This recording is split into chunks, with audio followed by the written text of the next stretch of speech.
अजीज़ तलबा, मेरा आज का लेक्चर डॉक्टर सैयद अब्दुल्ला के तहरीर करदा तहकीकी मकाले उर्दू ज़रिया तालीम पर मबनी है।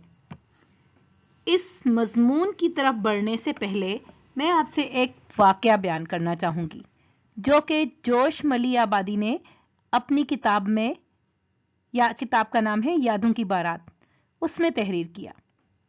उनका कहना है कि एक बार जब पाकिस्तान से रुखसत लेकर मैं जब दिल्ली में पंडित जवाहरलाल नेहरू से मिला तो उन्होंने बड़े तंज के साथ मुझसे कहा था कि जोश साहब, पाकिस्तान को इस्लाम, इस्लामी कल्चर और इस्लामी ज़बान यानी उर्दू के तहफ़्फ़ुज़ के वास्ते बनाया गया था। लेकिन अभी कुछ दिन हुए कि मैं पाकिस्तान गया और वहाँ ये देखा कि मैं तो शेरवानी और पाजामा पहने हुए हूँ, लेकिन वहाँ की गवर्नमेंट के तमाम अफसर 100% अंग्रेजों का लिबास पहने हुए हैं। मुझसे अंग्रेजी बोली जा रही है और इंतहा यह है कि मुझे अंग्रेजी में एड्रेस भी दिया जा रहा है, यानी खिताब किया जा रहा है। मुझे इस सूरत हाल से बेहद सदमा हुआ और मैं समझ गया कि उर्दू उर्दू उर्दू के जो नारे हिंदुस्तान में लगाए गए थे वो सारे ऊपरी दिल से और खोखले थे। और उनके खिताब के बाद जब मैं खड़ा हुआ तो मैंने इसका उर्दू में जवाब देकर सबको हैरान पशेमान कर दिया और ये बात साबित कर दी कि मुझको उर्दू से उनके मुकाबले में कहीं ज्यादा मोहब्बत है। और जोश साहब, माफ कीजिए, आपने जिस उर्दू के वास्ते अपने वतन को तज दिया है, इस उर्दू को पाकिस्तान में कोई मुंह नहीं लगाता। और जाइए पाकिस्तान। मैंने शर्म से आंखें नीची कर ली। उनसे तो कुछ नहीं कहा, लेकिन उनकी बातें सुनकर मुझे ये वाकया याद आ गया।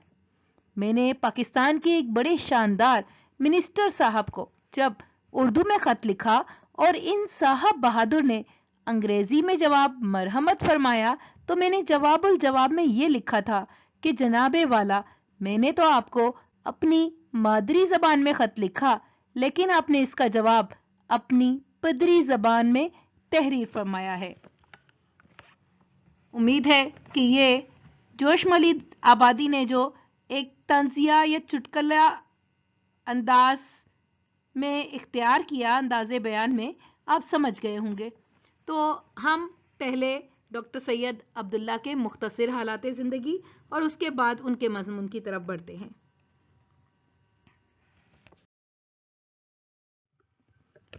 1906 से 1986 तक का उनका अरसा हयात है।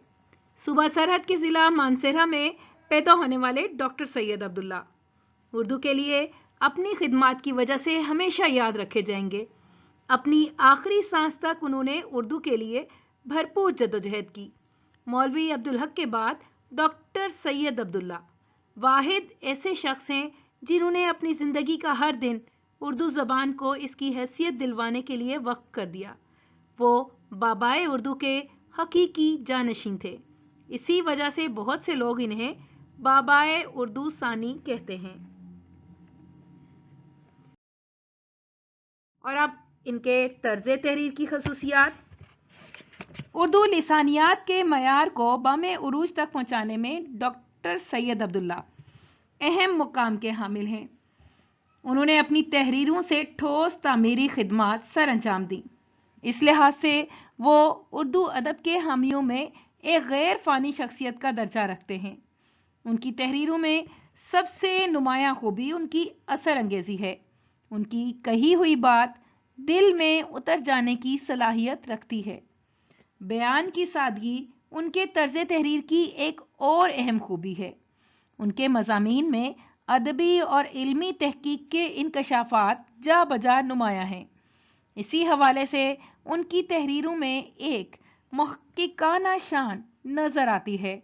उन्होंने फ़िक्री और तहकीकी और इल्मी मज़ामीन के तौर पर जो कुछ भी लिखा, उसमें अपनी इल्मियत के ताल्लुक से अपना मुनफरिद अंदाज कायम रखा। उनके मज़ामीन से उर्दू की मोहब्बत भी झलकती नज़र आती है। ज़बान बयान की शगुफ्तगी के ज़रिए उन्होंने खुश्क और संजीदा मज़ामीन को भी तरोताज़गी बख्श दी है। अलगर्ज डॉक्टर सैयद अब्दुल्ला नफाज़े उर्दू तहरीक के कायद बल्कि इसके सिपह सालार थे। और अब इनका मजमून में से पहला इक्तिबास। तमाम दुनिया में कौमें अपनी कौमी जबान से पहचानी जाती हैं। ये नहीं होता कि अपनी कौमी जबान के लिए किसी को अपनी ही कौम से लड़ाई लड़नी पड़ती हो। बदकिस्मती से पाकिस्तान में ये सूरत हाल दरपेश है। कौमी जबान को अपना हक मनवाने के लिए अपनी ही कौम से लड़ना पड़ रहा है। खुद अपने ही लोग उर्दू को तालीम की जबान नहीं बनने देते, इसे दफ्तरों में और कारोबार में दाखिल नहीं होने देते। अब यहाँ डॉक्टर सैयद अब्दुल्ला इस आफाकी हकीकत का इजहार कर रहे हैं कि दुनिया की हर कौम, चाहे तरक्की याफ्ता हो या तरक्की पसीर, अपने मुल्क में अपनी ज़बान, अपनी सकाफत की बदौलत दूसरी कौमों में मुमताज़ मुकाम रखती है। ज़्यादातर मुल्कों में और वहाँ की ज़बानें उसी ताल्लुक से हैं जैसे चीन वाले चीनी बोलते हैं, जापान वाले जापानी, जर्मनी वाले जर्मन और फ्रांस वाले फ्रेंच यानी फ्रांसीसी, अरब वाले अरबी ज़बान बोलते हैं। इसी तरह हर मुल्क और कौम की पहचान और शनाख्त उनकी ज़बान होती है। लेकिन अफसोसनाक अम्र यह है कि हमारे मुल्क में यह मामला बिल्कुल उलट है। हर मुल्क में वहाँ की ज़बान की 4 हैसियतें होती हैं। पहली ये कि वो राब्ते की ज़बान हो, दूसरी ये कि वो कौमी ज़बान हो, तीसरी ये कि ज़रिया तालीम हो और चौथी ये कि सरकारी ज़बान हो। यहाँ उर्दू को 2 हैसियतें हासिल हैं, यानी वो राब्ते की ज़बान भी है और आइन के लिहाज से कौमी ज़बान भी, लेकिन ना तो वो सरकारी ज़बान है और ना ही ज़रिया तालीम। इन हैसियतों के लिए मुहिब्बे वतन अफराद जब भी कोई कोशिश करते हैं, उन्हें अपने ही वतन के साहिबाने इक़्तिदार और उनके हाशिया बरदारों से शिकस्त खानी पड़ती है।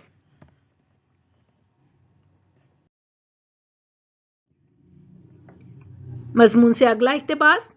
इस वक्त तक तालीम में कौमी ज़बान को जो दर्जा दिया गया है, उस पर इजहार इत्मीनान के बावजूद ये कहना पड़ता है कि इस पूरे सिलसिला अमल को महज इब्तिदा समझना चाहिए, अभी असल काम बाकी है।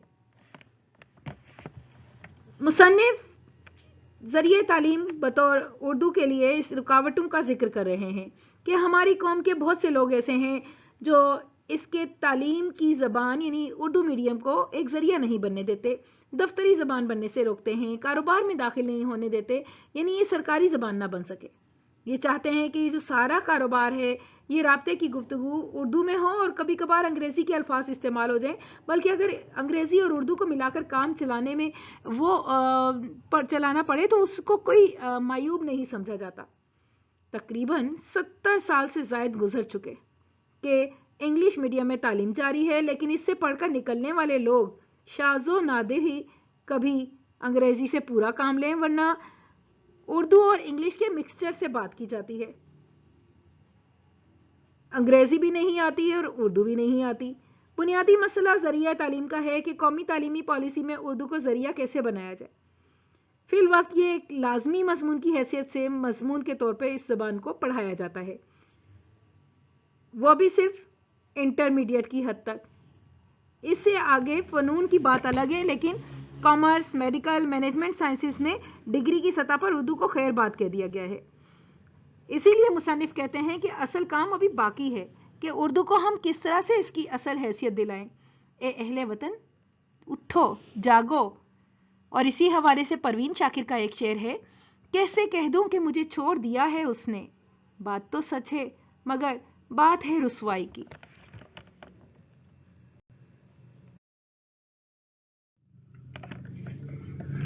मजमून से अगला इक्तिबास। उर्दू ज़बान को इस किस्म के ताने आए दिन सुनने पड़ते हैं कि कभी कभी गैरों से मगर अक्सर अपनों से लगवाए पत्थर और बुरा भी कहा किए, तुमने हुकूक दोस्ती के सब अदा किए।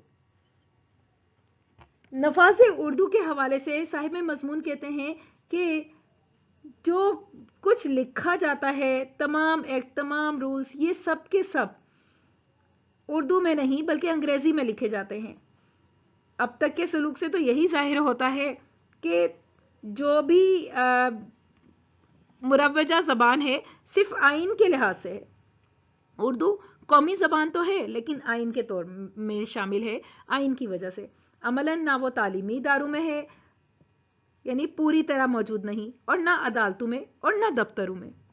इसीलिए मुसन्निफ ने मीर तकी मीर का शेर लिखा कि उर्दू के साथ यही कुछ हो रहा है कि जिस तरह से खुद ही अपने हाथों से अपने प्यारों को मारा जाए और दोस्ती के दावे भी किए जाएं, क्योंकि अंग्रेजी से पहला मिलाप करके उर्दू को कौमी ज़बान करार देना बिल्कुल ऐसी ही हैसियत रखता है। इकबाल का इसी हवाले से शेर है, बुतों से तुझको उम्मीदें, खुदा से नौमीदी, जरा बता तो सही और काफिरी क्या है।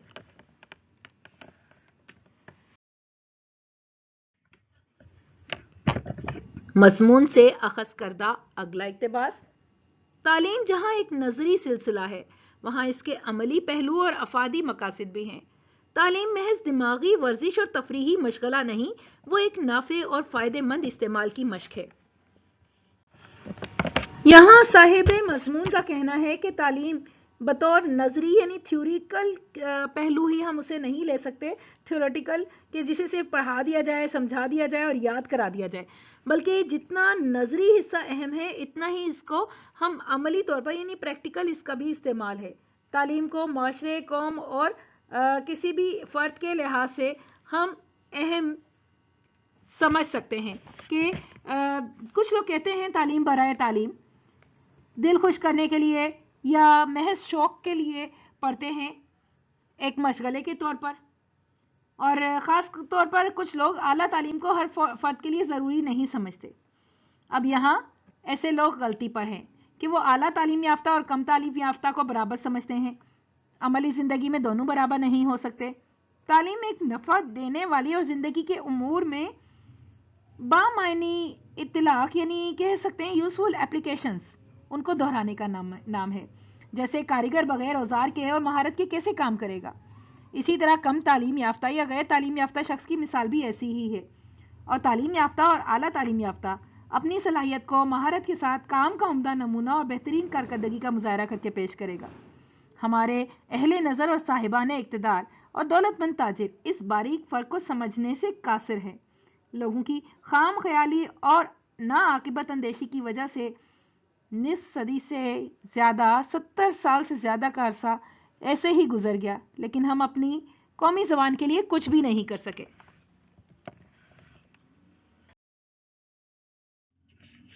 जब मेरे दिल की दुनिया पर बेकसी और तन्हाई का एहसास गालिब आ जाता है तो एक आध मर्तबा ये पेकरे तस्वीर कागजी पैराहन पहनकर माल रोड पर उर्दू का फरियादी बन जाता है।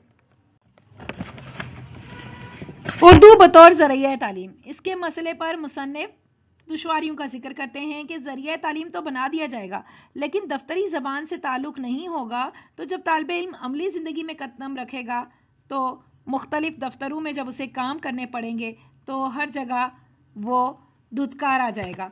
यानी सरकारी या दफ्तरी ज़बान हो और ज़रिया तालीम दोनों लाजिम व मलजूम है। और साहिब मज़मून कहते हैं कि इन हालात में जब वो ये देखते हैं कि उर्दू के लिए कुछ काम नहीं हो रहा तो उन्हें बेइख्तियार ये ख्वाहिश होती है कि वो माल रोड पर उर्दू के हमदर्दों के साथ जलूस निकालने वालों में शामिल हो जाएं। यहाँ उन्होंने गालिब के एक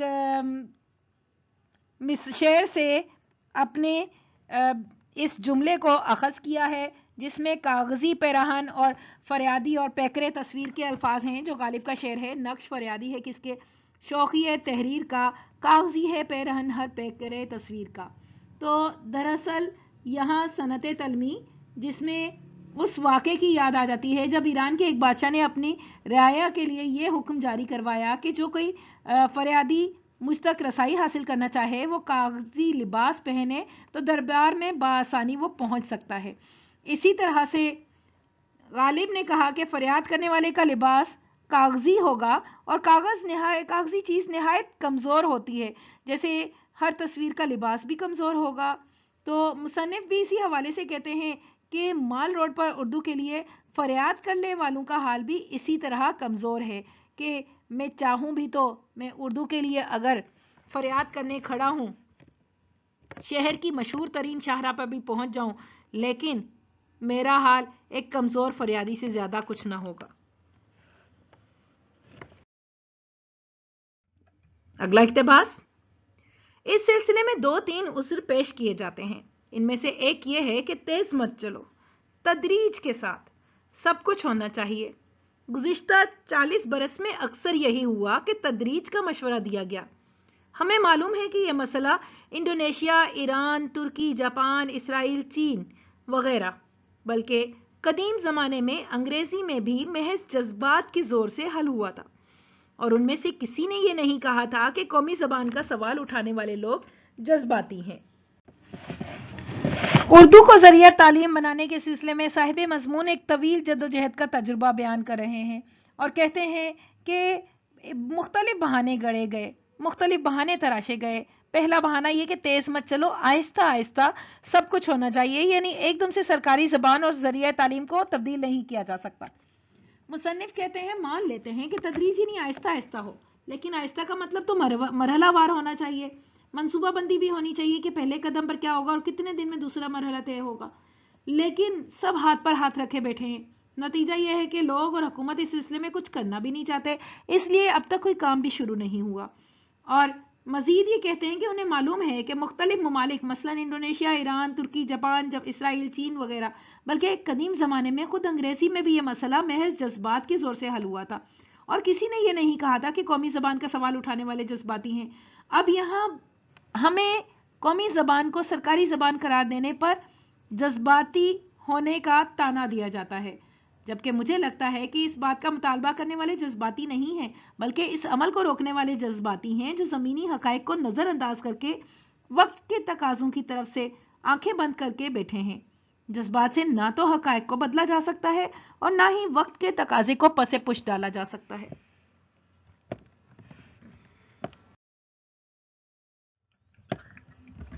साइंस की तालीम के सिलसिले में किताबों और निसाबों की कमी का अक्सर जिक्र होता रहता है, लेकिन यह भी एक मुगालता है। किसी मंतकी ने एक गरीब देहाती से पूछा था, मुर्ग पहले पैदा हुआ कि अंडा? वो चकरा गया। मुद्दतों से हमारे यहाँ भी बड़े बूढ़े नौ उम्रों को इसी सवाल के चक्कर में फंसा कर अपनी बुजुर्गी का सिक्का बिठाते रहे। अगर साइंस की तालीम उर्दू में नहीं होती तो किताबें लिखने वाले किस लिए किताबें लिखेंगे? ज़रूरत को कदीम ज़माने से ईजाद की माँ बताया जाता है। अब ईजाद की माँ यानी ज़रूरत का इरशाद यह है कि पहले मुझे पैदा करो, फिर मैं फौरन हाजिर हूं। साहिब मज़मून उर्दू को ज़रिया तालीम बनाने की अहमियत बयान कर रहे हैं और यह भी बता रहे हैं कि इसके रोकने वाले हल्का अरबाब इख्तियार और अंग्रेज़ी ज़रिया तालीम के नुमाइंदों की तरफ से बहाने तराशे जाते हैं और मुख्तलिफ मफरूज़ों की बुनियाद पर इस मुतालबे को रद्द कर दिया जाता है। अब वो ये भी बता रहे हैं कि सबसे बड़ा उज़्र साइंस के शोबे वाले पेश करते हैं कि साइंस का निसाब उर्दू में कहाँ से आएगा। मुसन्निफ यहाँ मिसाल देते हैं कि किसी ने देहाती से पहले पूछा कि पहले मुर्गी पैदा हुई या अंडा, और वो चकरा गया। यानी अगर एक गिरोह ये कहे कि पहले निसाब बनेगा तो फिर साइंस को उर्दू में पढ़ाया जा सकता है, ना निसाब बनेगा ना उर्दू में तालीम होगी, और उधर किताबें लिखने वाले कहेंगे कि तालीम होगी तो किताब लिखेंगे वरना नहीं। इस तरह एक दूसरे पर जिम्मेदारी डाली जाती रहेगी और ये काम यूं ही रुका रहेगा। एक पुरानी कहावत है कि ज़रूरत ईजाद की माँ है। इसके लिहाज से ज़रूरत होगी तो चीज़ें भी ईजाद हो जाएंगी।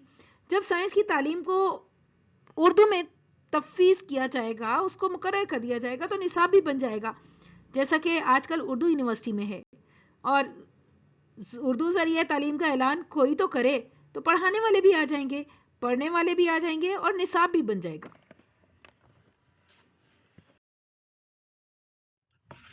ये ज़रूरी है कि इस कारोबार में आशिकी का अंदाज इख्तियार करना होगा। इंडोनेशिया वालों की तरह उस्तादों को इब्तदाई दौर में वाकई मेहनत करना पड़ेगी और यकीन है कि कौम उन तालीमी रहनुमाओं की शुक्रगुजार होगी जो इस इब्तदाई दौर में अज़्म हिम्मत का सबूत देंगे। यहाँ साहिब मज़मून का कहना है कि हमें अगर उर्दू की तरवीज और तरक्की चाहिए तो ज़रूरी है कि जहद मुसलसल के साथ साथ एक आशिक़े सादिक की तरह हम दिल से मेहनत करें और इसको उर्दू को उसका मुकाम दिलवाएं, जैसा कि इंडोनेशिया वालों ने किया।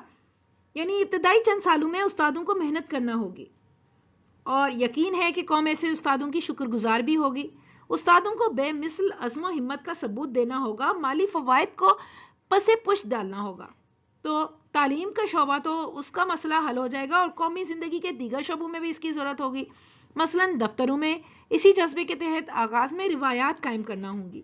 جب صحت مند بنیادیں اور روایات قائم ہو جائیں گی تو انہیں نبھانا آسان ہو جائے گا، معمولات بن جائیں گے تو مشکلات بھی ختم ہو جائیں گی۔ اسی طرح سے ایک بار ایک معقول ڈھانچہ یعنی انفراسٹرکچر بن گیا تو یہ مسئلہ ایک ہی بار ہمیشہ کے لیے حل ہو جائے گا۔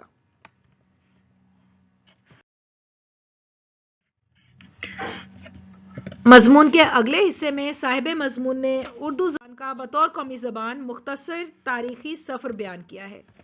سب سے پہلے انہوں نے یہ بتایا ہے کہ اردو ہماری تہذیبی زبان ہے، ہماری قومی زبان ہے، یعنی شروع سے ہی یہ زبان ایسی رہی ہے کہ تحریک پاکستان کے دنوں میں بھی جب برصغیر جنوبی ایشیا کے مسلمانوں کی متفقہ آواز تھی کہ اگر ہندی ہندوؤں کی زبان ہے تو اردو مسلمانوں کی زبان ہے، اور تاریخی حقائق دیکھے جائیں تو 1906 میں مسلم لیگ نے وجود میں آنے کے بعد شملہ میں وائسرائے ہند کے سامنے جو قرارداد پیش کی تھی اس میں اولین مطالبہ اردو زبان کا تحفظ کا تھا۔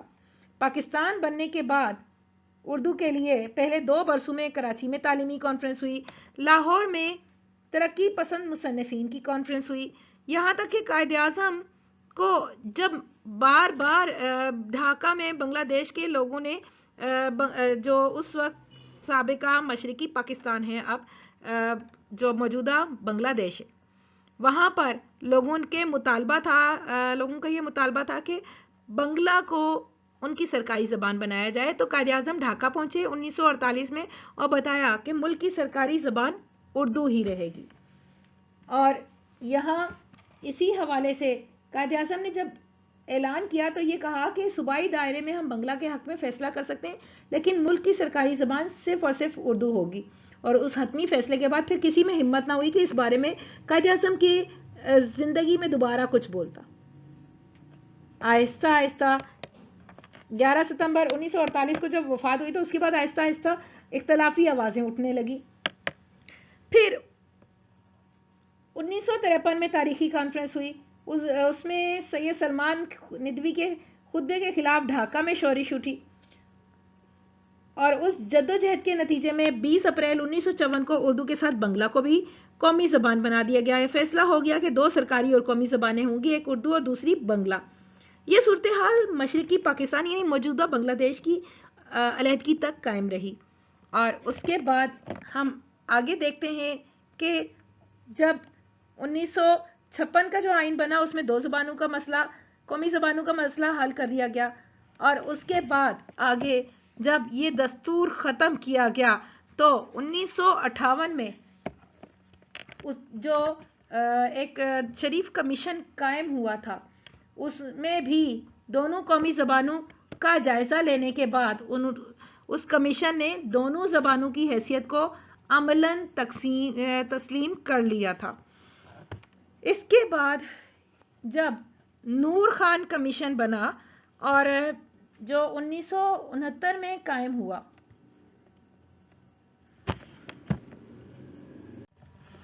اور محض چند ماہ میں اس نے اپنا کام مکمل کر کے جو فیصلے صادر کیے، جو رپورٹ اس نے شائع کی، اس میں انگریزی کے مقابلے میں اردو کا پلڑا بھاری رکھا گیا تھا، یعنی ان کی رائے میں اردو ذریعہ تعلیم ہر سطح پر ہونا چاہیے۔ مزید یہ انہوں نے کہا کہ اعلیٰ سطح پر انگریزی تعلیم کو جاری رکھنا ہمارے کمتر ہونے کو ظاہر کرتا ہے، جسے جاری رکھنا نقصان دہ ہوگا، اور 1974 تک دفتروں میں اردو زبان کو رائج ہو جانا چاہیے۔ بڑھتے بڑھتے قومی زبان کی کہانی 1973 تک جا پہنچی، کیونکہ 1970 کے انتخابات کے بعد 1971 میں مشرقی پاکستان بنگلہ دیش بن گیا، اور 1972 کا عبوری آئین اور 1973 میں مستقل آئین پاکستان وجود میں آیا، اور اس میں پھر اردو کو پاکستان کی قومی زبان قرار دیا گیا، اور مزید یہ کہا گیا کہ 15 سال کے اندر اندر یعنی 1988 تک اس کے نفاذ کے مکمل انتظامات ہو جانے چاہیے۔ اس سلسلے میں مقتدرہ قومی زبان کے نام سے 1977 میں ایک قومی ادارہ بنایا گیا جس نے اردو ذریعہ تعلیم کے مسئلے پر سنجیدگی سے کام شروع کیا، اور جو سفارشات پیش کی 1983 میں اس میں یہی بتایا گیا کہ انٹرمیڈیٹ کی سطح پر اور اس کے بعد گریجویشن یعنی BA BCom وغیرہ کے لیے اردو کو بطور ذریعہ تعلیم شامل کیا جائے اور اس کے بعد تقریباً 1989 تک MSc MBA کے نصاب اردو میں شروع کیے جائیں اور اس کو 1989 تک مکمل ہو جانا چاہیے۔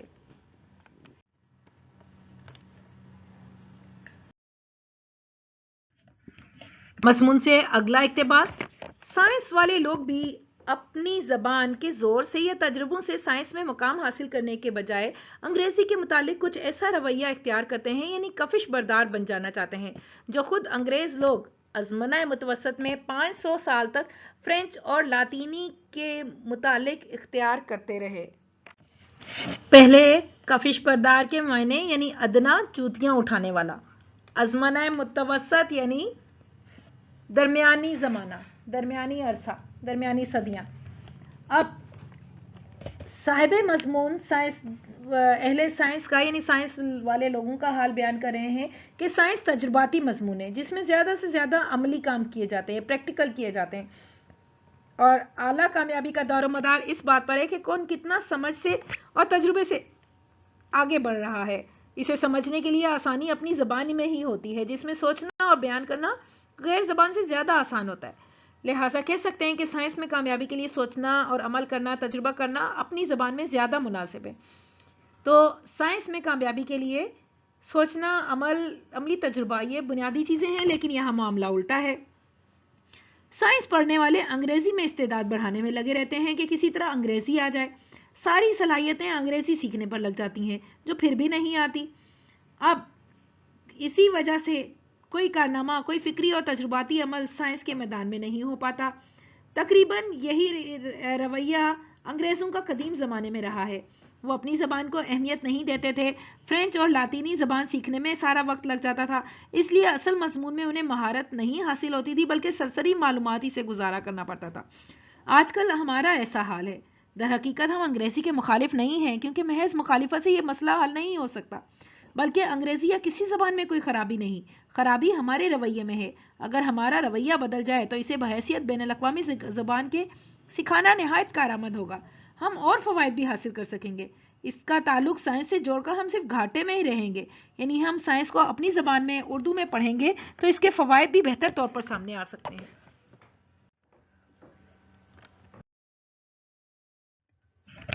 اگلا اقتباس، کہانی اس تجربے کی یہ ہے کہ نارمن حملے اور نارمن قبضہ انگلستان کے بعد انگریز قوم ذلت اور خود تحقیری کے اس گڑھے میں اس حد تک گر چکی تھی کہ وہ اپنی زبان کو نفرت سے دیکھتی تھی، اور اس کا ہر فرد فرینچ میں بول چال، نوشت و خوان، یہاں تک کہ خورد و نوش اور عبادات میں بھی ہر دوسرے سے آگے بڑھ جانا چاہتا تھا۔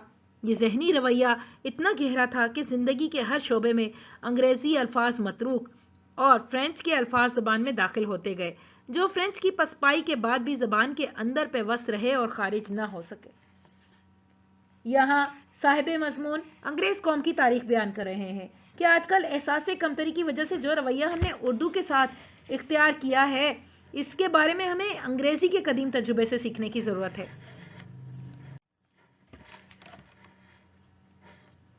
بلکہ ہم انگریزی کے فدائی بنے ہوئے ہیں تو انگریزی کے قدیم تاریخی تجربے سے عبرت حاصل کر لیں۔ ایک تاریخی دور تھا جب انگریز بھی اپنی زبان کو حقیر سمجھتے تھے اور فرینچ یعنی فرانسیسی زبان کو افضل سمجھ کر اپنائے ہوئے تھے۔ وہ بھی ہماری طرح خود کو یا اپنی زبان کو حقیر سمجھ کر ذلت کے گڑھے میں گرے ہوئے تھے اور اپنی زبان کو کمتر سمجھتے تھے۔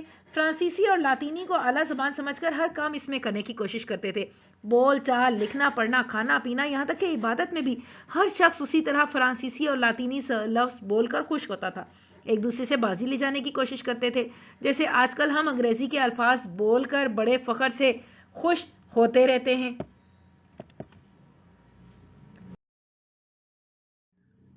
لسانی غلامی کا شرمناک تجربہ انگریزی کو بھی ہوا، اور ہم اس تجربے سے اردو کے سلسلے میں یہ فائدہ اٹھا سکتے ہیں کہ غیور قومیں غیر زبان کی چکا چوند سے متاثر ہو بھی جائیں تو پھر ہر حال میں اس سے نکلنے کی کوشش کرتی ہیں۔ دوم یہ کہ انگریزی جس کے سائنسی تفوق کا شہرہ ہے، اس وقت تک سائنس کی زبان نہیں بن سکی جب تک وہاں کے لوگوں نے اپنی زبان میں سوچنا اور تجربہ کرنا شروع نہیں کیا۔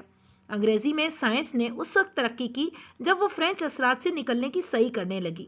یہ سب براہ راست اپنی زبان میں سوچ اور ذاتی تجربے اور مشاہدے سے ہوا، اور دراصل تجربہ ہی سائنس کا سرچشمہ ہے۔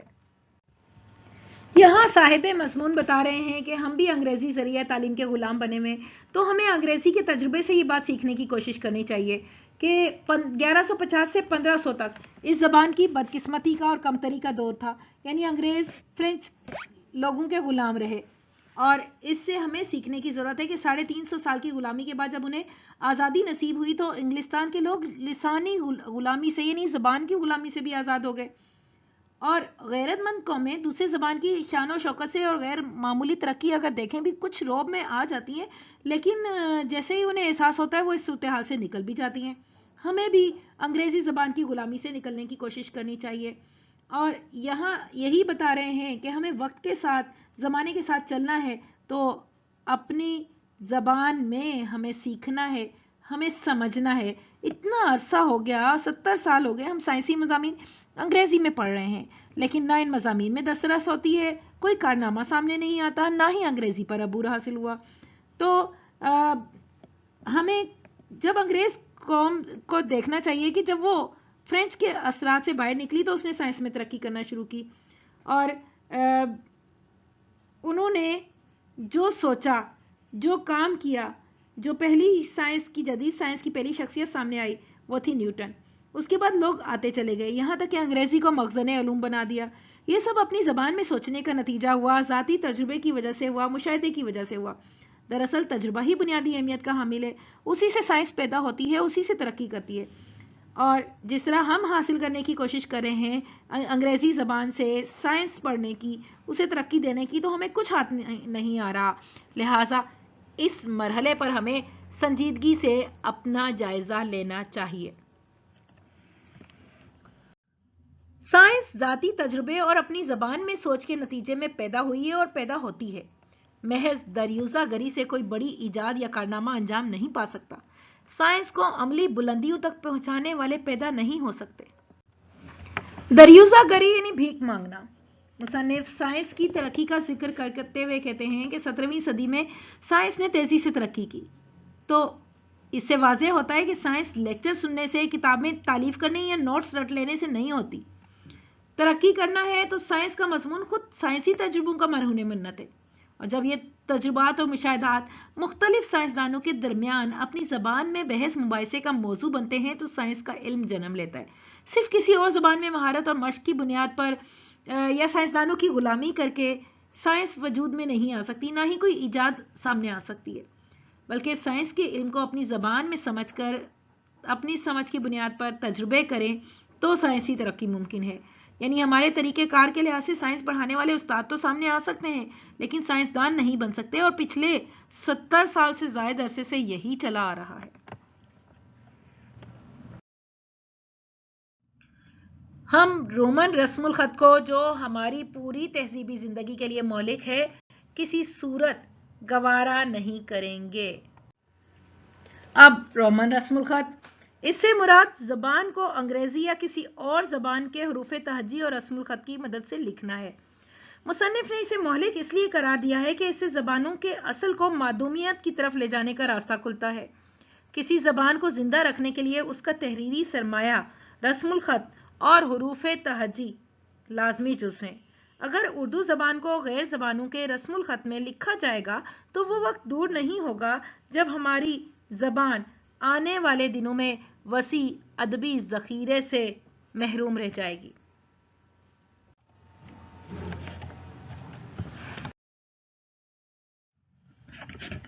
مضمون کا آخری اقتباس۔